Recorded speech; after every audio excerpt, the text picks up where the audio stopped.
mau meluangkan waktu untuk belajar sendiri. Yang paling penting tuh konsisten. Konsisten tuh bukan ngelakuin semuanya secara stagnan ya. Jadi kita bukan ngelakuin progres yang sama setiap hari, tapi yang penting ada yang kita lakuin setiap hari. Sebenarnya kalau aku pribadi, aku tuh belajar materi umum sendiri lebih banyaknya pas SMP. Yaudah akhirnya aku belajar mandiri aja sendiri lewat YouTube, lewat tontonan orang gitu.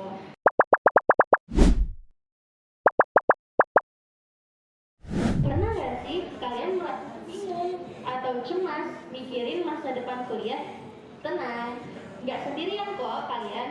Karena di sesi kementerian kali ini, kita bakal ngobrol bareng kakak-kakak alumni Viwa Akhwat dengan tema Tembus Kampus Impian antara ekspektasi dan realitas. Hal apa saja yang penting untuk mulai disiapkan dari sekarang supaya peluang masuk kampus impian makin besar. Yang pertama pasti research jurusan, karena harusnya masih bisa ganti jurusan dan sebenarnya masih nggak apa-apa selama masih linear.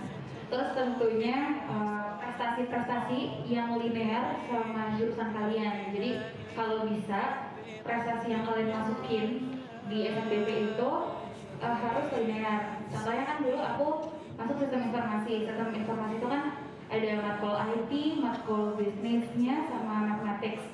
Jadi ketika aku masukin prestasi yang berkaitan dengan bisnis, terus mathematics, terus kalau misalkan nggak ada yang IT ya udah cari yang terdekatnya, misalkan kayak ya udah mathematics lagi gitu. Apa tantangan terbesarnya dan gimana cara mengatasinya? Ya percaya aja kalau misalkan pokoknya pasti itu semua bisa, kita bisa, pasti selalu ada solusi lah ke setiap masalah. Dan kayak overwhelm schedule yang kita punya, ya balik lagi itu berarti cara mengatasinya harus improve dan punya adaptabilitas yang baik. Jadi kita harus adaptasi sama kesibukan kita dan mulai instead of kita ngeluh, boleh sih sebenarnya ngeluh, cuman kayak kita harus cari solusi ya, kayak contohnya itu tadi itu dulu dan mau nggak mau harus berubah. Jadi satu-satunya cara adalah beradaptasi dan berubah. Kak Asma, apakah benar waktu SMP kakak hanya belajar taktis di sekolah sebelumnya? Benar. Berarti kakaknya baru mulai belajar umum yang intensif ketika masuk SMA. Sebenarnya kalau aku pribadi, aku tuh belajar materi umum sendiri lebih banyaknya pas SMP. Karena kayak aku merasa kan SMP, aduh ngapain ya, kayak aku juga pengen belajar sama kayak anak-anak lainnya gitu, kayak anak-anak SMP lainnya belajar umum yang banyak gitu. Terus yaudah akhirnya aku belajar mandiri aja sendiri lewat YouTube, lewat tontonan orang gitu.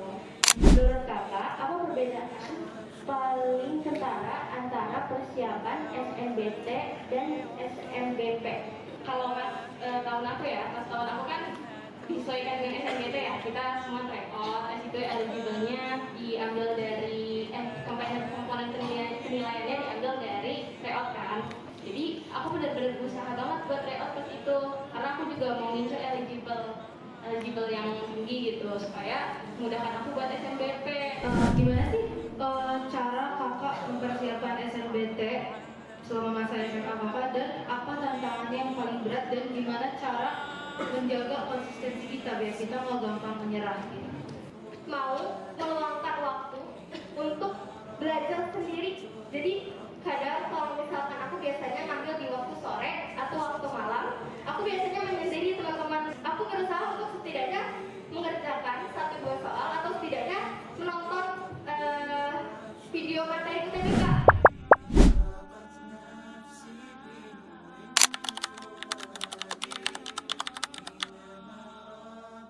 Kita dari kelas 10 tuh udah nyari-nyari mau jurusan apa. Tes psikotes itu juga penting, tes psikotes kayak di biro psikolog gitu. Kelas 11 tuh udah mulai fokus gitu, ini kita mau ke saintek atau mau ke sosum.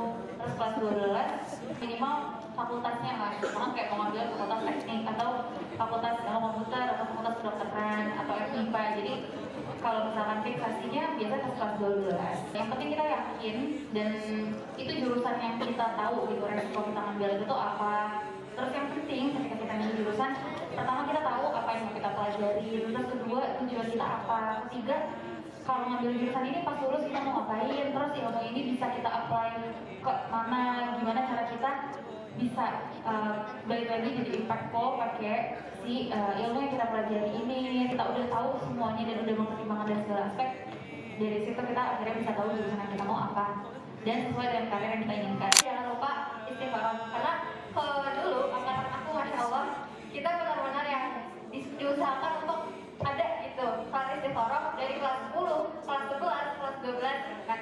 Karena balik lagi namanya udah milih jurusan pasti bakal ragu lagi. Jadi gimana caranya sampai kita bisa yakin kita akhirnya milih jurusan ini, ya salah satunya hasil dari istiqoroh itu.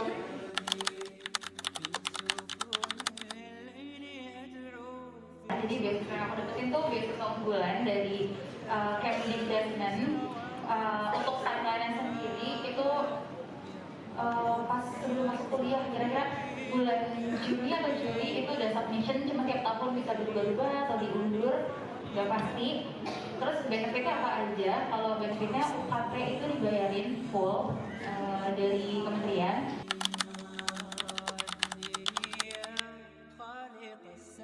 Kalau aku di to-do list, jadi dibuat pagi hari apa dulu nih yang mau aku kerjain dan melihat energi manajemen aku.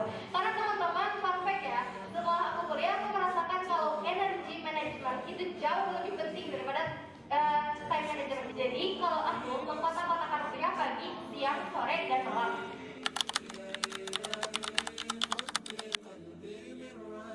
Kalau aku pribadi menimbang secara personal beban homesicknya itu kira-kira bakal kuat atau enggak, karena itu bakal mempengaruhi banget motivasi belajar. Sama mungkin yang belum biasanya anak-anak sebelum kuliah itu tidak mempertimbangkan adalah kemungkinan untuk enggak lulus. Kan kalau kita sekolah kita kan biasa pasti bakal lulus gitu. Kalau pas kuliah bisa jadi nih misalkan ada satu matkul yang kita nggak kuat saking dia susahnya, misalkan kita homesick, itu mempengaruhi loss of motivation kita. Kalau misalkan ternyata kita nggak lulus satu matkul itu, kita mau gimana, mau balik di Indonesia atau gimana? Apalagi kan sebenarnya di luar negeri itu kan lebih mahal ya daripada di Indonesia gitu. Itu juga menjadi sebuah pertimbangan karena biayanya itu besar banget. Kenapa aku pada akhirnya milih PTN? Ya karena aku merasa aku sendiri belum punya urgensi untuk keluar negeri gitu. Pesan apa yang paling kakak ingin sampaikan? Jangan takut mencoba, teman-teman. Jangan pernah takut mencoba.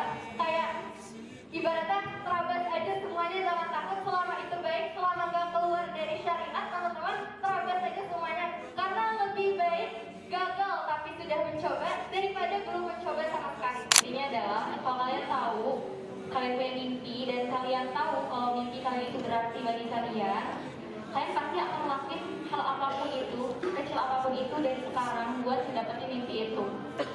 Even kalian harus ngorbanin hal yang sangat-sangat berarti buat dapetin mimpi kalian itu. Kalian pasti akan ngelakuin hal itu gitu buat ngeraih mimpi kalian. Jangan lupa tawakal dalam setiap proses untuk menggapai mimpi kalian itu. Keyakinan atau kayak prinsip yang membantu aku banget yaitu stoicism. Jadi tinggalin apa yang bisa kita kontrol, karena itu ngaruh banget. Dan salah satu contohnya ketika kita tryout, jangan berlarut-larut dalam kesedihan kalau misalkan nilai tryout ternyata belum memenuhi ekspektasi. Tapi kita langsung lanjut aja, evaluasi terus langsung move on untuk apa yang bisa kita ubah dari sekarang, dan itu bakal ngaruh banget. Jadi intinya usaha, doa, tawakal penting. Jangan lupa tahajud.